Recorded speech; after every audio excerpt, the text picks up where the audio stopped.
Good evening बच्चों। देखो बच्चों, आज की अपनी जो क्लास है, इस क्लास में अपनी जियोग्राफी की सेकंड बुक का अपने जो चौथा चैप्टर है जल संसाधन, काफ़ी अच्छा चैप्टर है। इस चैप्टर के अपने उन क्वेश्चनों की चर्चा करेंगे जो आपकी बोर्ड परीक्षा की दृष्टि से काफ़ी महत्वपूर्ण है।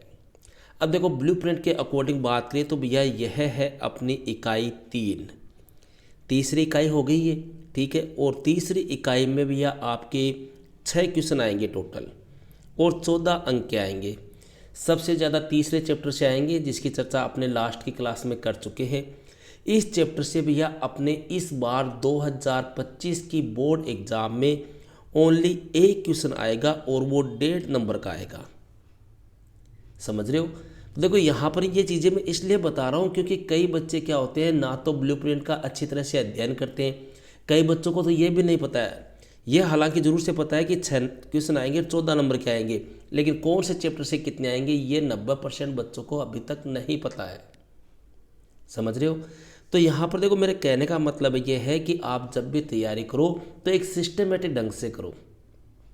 कौन से क्वेश्चन आपको याद करने हैं, कौन से क्वेश्चन आपको छोड़ना है, कौन कौन सी काम की चीज़ें हैं, कौन सी आपके काम की नहीं है, इन सब बातों को ध्यान में रख के भैया तैयारी करनी चाहिए, तभी आप एक अच्छी स्कोरिंग कर सकते हो। तो अब यहाँ पर देखो, 1.5 अंक वाले कौन से क्वेश्चन आपसे बोर्ड एग्जाम में पूछे जा सकते हैं, उन क्वेश्चनों की अपने चर्चा यहाँ पर करेंगे। या दूसरी भाषा में मैं कहूँ कि टोटल मैं आपको 15 क्वेश्चन उपलब्ध करा रहा हूँ। ये 15 क्वेश्चन आप इस चैप्टर के तैयार कर लो, इनसे बाहर क्वेश्चन नहीं जाएगा। ओके भैया, तो स्टार्ट करते हैं क्वेश्चन नंबर 1। देखो, पहला क्वेश्चन है, भारत में जल संसाधनों की कमी के लिए उत्तरदायी प्रमुख कारण बताइए। भैया, भारत में जल की कमी है, इसके कारण क्या है? तो पहला कारण तो अपने दे सकते हैं जनसंख्या में तीव्र वृद्धि, ठीक है। दूसरा अपने दे सकते हैं बढ़ता घरेलू उद्योग। तीसरा अपने कह सकते हैं भैया जो उद्योग धंधे हैं, औद्योगिक क्षेत्र, वहाँ पर जल की अत्यधिक उपयोग होना। इसके अलावा सिंचाई में अत्यधिक जल का उपयोग होना। इसके अलावा जल का दूषित हो जाना। तो ये ऐसे 5 से कारण हैं जिसकी वजह से अपने यहाँ पर जल की क्या हो रही है, कमी हो रही है, ठीक है। सेकंड क्वेश्चन है भैया, जल संभर प्रबंधन क्या है? जल संभर प्रबंधन क्या है? देखो, ये भी काफ़ी अच्छा क्वेश्चन है, आपके बोर्ड एग्जाम में पहले भी पूछा जा चुका है। देखो, अपने धरातलीय और भौमजल, भौमजल का मतलब जान के जो भूमि के नीचे होता है, एक तो धरातल के ऊपर, एक भूमि के नीचे। धरातलीय और भौमजल संसाधनों का उचित प्रबंधन कौन कौन से? एक तो धरातलीय जल और दूसरा कौन हो गया? भौमजल, मतलब भूमि के नीचे। इन जल संसाधनों का अगर उचित प्रबंधन किया जाता है तो वही जल संभर प्रबंधन कहलाता है। इसके अंतर्गत क्या होता है भैया, जो बहता हुआ जल होता है, उस बहते हुए जल को कई विधियों का प्रयोग करके उसका पुनर्भरण किया जाता है, उसका संचयन किया जाता है, ठीक है। देखो, ज़्यादा अपने डिटेल से नहीं पढ़ना है क्योंकि अपने जो क्वेश्चन आएगा ना वो 1.5 अंक का ही आएगा, इसलिए मैं आपको वही क्वेश्चन बता रहा हूँ जो 1.5 अंक के आपके बोर्ड परीक्षा की दृष्टि से महत्वपूर्ण है। यहाँ पर एक एक अंक वाले, एबसद वाले, फिल इन द बैलेंस वाले, निबंधात्मक ऐसे क्वेश्चनों की चर्चा आपने नहीं करेंगे। नेक्स्ट क्वेश्चन है भैया, अपने हरियाली परियोजना पर टिप्पणी लिखिए। देखो, पहली बात तो यह है, परियोजना किस सरकार की है? केंद्र सरकार की है। तो यह केंद्र सरकार द्वारा परिवर्तित जल संभर विकास परियोजना है, ठीक है। इस परियोजना का उद्देश्य अपने जो ग्रामीण जनसंख्या है, जो गांव की जनसंख्या है, उस जनसंख्या को पीने के लिए, सिंचाई के लिए, मत्स्य पालन और वन रोपण के लिए, जल संरक्षण के लिए योग्य बनाना है।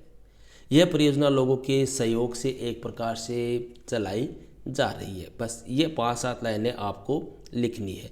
मैं आंसर आपको एज टू एज वैसे ही बता रहा हूँ भैया, जैसा मैंने नोट्सों में लिखाया है।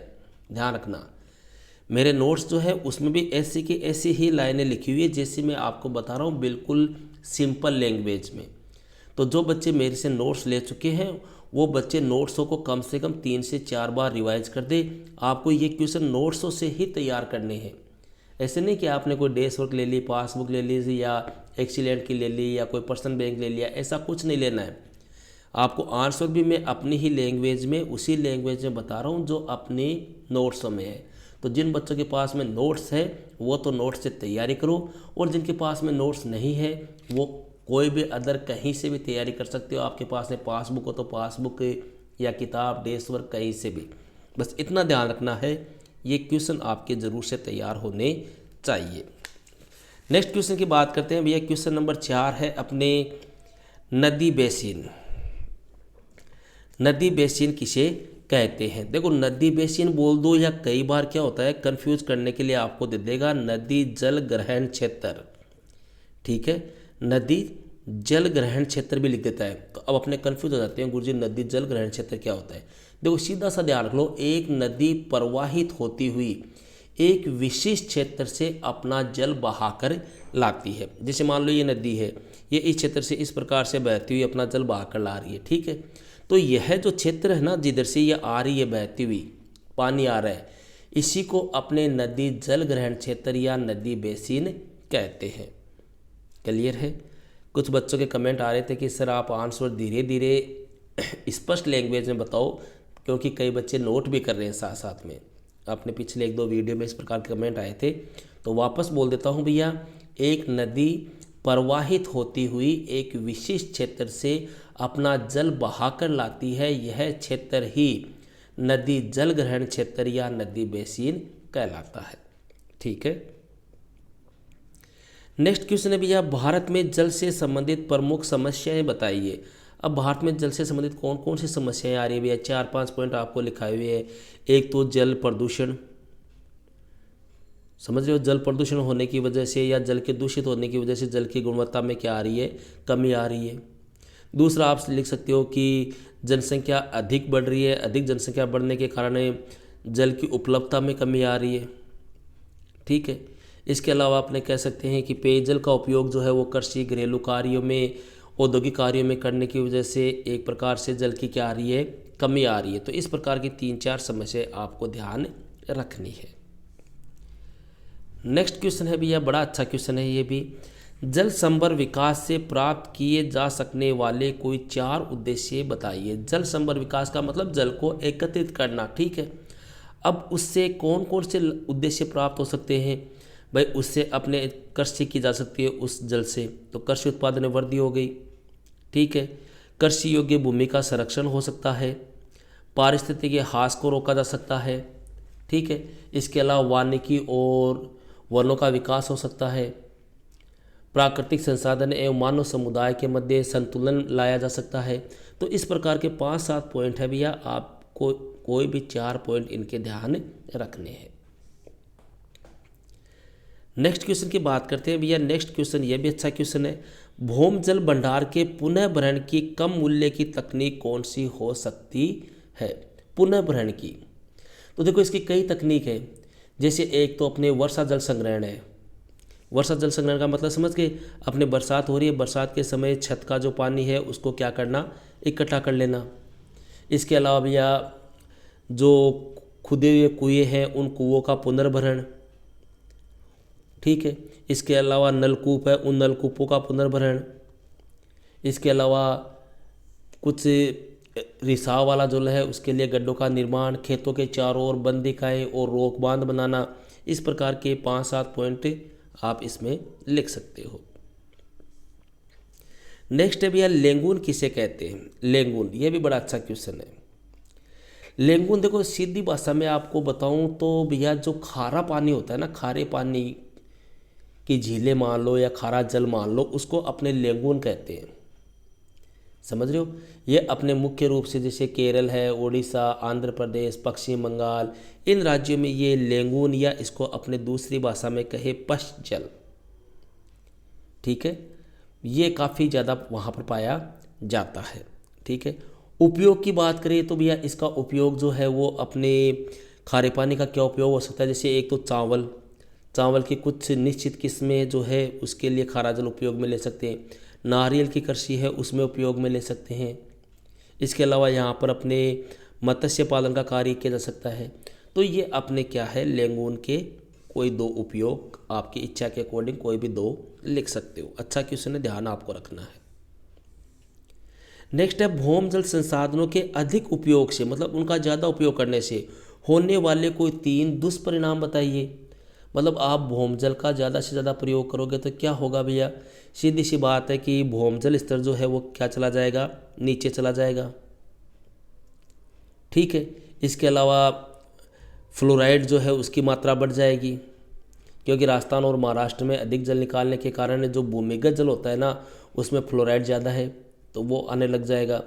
ठीक है, इसके अलावा भैया अपने एक प्रकार से घरेलू कार्य या औद्योगिक कारखानों में इनमें अपने जल की क्या हो जाएगी, कमी हो जाएगी। तो ये अपने 4-5 पॉइंट, मतलब जो भौमजल के जो उपयोग है ना उन्हीं को उल्टा कर दो, वो इसका क्या हो जाएगा, आंसर हो जाएगा। नेक्स्ट क्वेश्चन की बात करते हैं भैया, क्वेश्चन नंबर 10। देखो एक बच्चे का कमेंट आया था अभी मेरे पास में कि सर बोर्ड एग्ज़ाम कब से स्टार्ट है। ठीक है, तो देखो मैं आपको बता दूं 12वीं क्लास की बोर्ड एग्ज़ाम लगभग 90% चांस है, 99 नहीं मान लो आप, 6 मार्च से आपकी एग्ज़ाम स्टार्ट हो सकती है, 6 मार्च। ठीक है, हालांकि ये कन्फर्म सी ही है, बाकी 1-2 दिन अगर ऊपर नीचे हो जाए तो कोई विशेष नहीं है, बाकी 99% 6 मार्च से आपकी बोर्ड एग्ज़ाम स्टार्ट होने जा रही है। ज़्यादा से ज़्यादा भैया आपके पास में 2 महीने का समय है। नेक्स्ट क्वेश्चन है भैया, भारत में जल प्रदूषण निवारण हेतु लागू किए गए प्रमुख अधिनियम कौन कौन से हैं। मतलब जल का जो प्रदूषित हो रहा है उसको रोकने हेतु कौन कौन से अधिनियम बनाए गए हैं। तो पहला अधिनियम तो अपने वही हो गया प्रदूषण का निवारण और नियंत्रण, जिसको जल अधिनियम 1976 1974। दूसरा हो गया भैया पर्यावरण सुरक्षा अधिनियम 1986।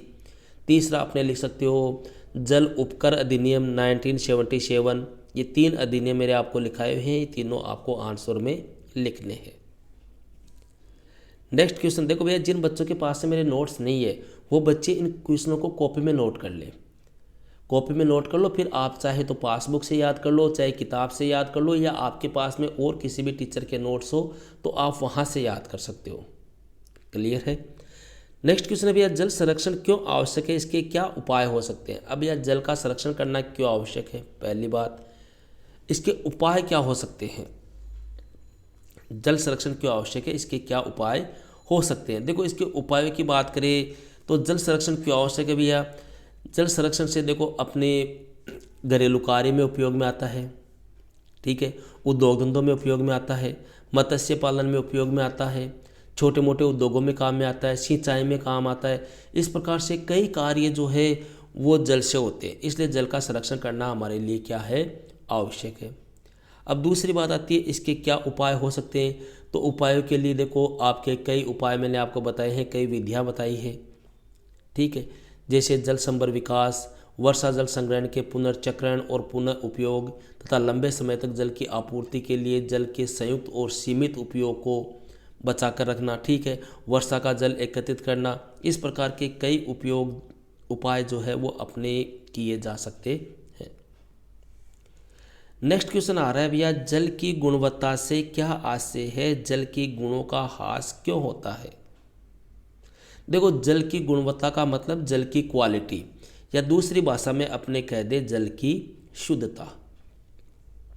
ठीक है, या इसके अलावा अगर अपने करेक्ट परिभाषा के तौर पे कहना चाहे तो कह सकते हैं कि जल के अंदर जो अनावश्यक भारी पदार्थ होते हैं ना उनसे रहित जो जल होता है वो क्या हो गया, जल की गुणवत्ता। जैसे कई बार आपने देखा होगा सूक्ष्म जीव जंतु, रासायनिक पदार्थ, औद्योगिक एवं अपशिष्ट मिलने से जल क्या हो जाता है, प्रदूषित हो जाता है। अगर वो ना हो, जल बिल्कुल शुद्ध हो तो वह क्या कहलाती, जल की गुणवत्ता। अब जल के गुणों का ह्रास क्यों होता है, जल के गुणों का ह्रास भैया इसीलिए होता है क्योंकि इसमें अपने सूक्ष्म जीव जंतु हो जाते हैं, रासायनिक पदार्थ मिल जाते हैं, उद्योगों से जो अपशिष्ट पदार्थ वगैरह निकलते हैं वो मिल जाता है।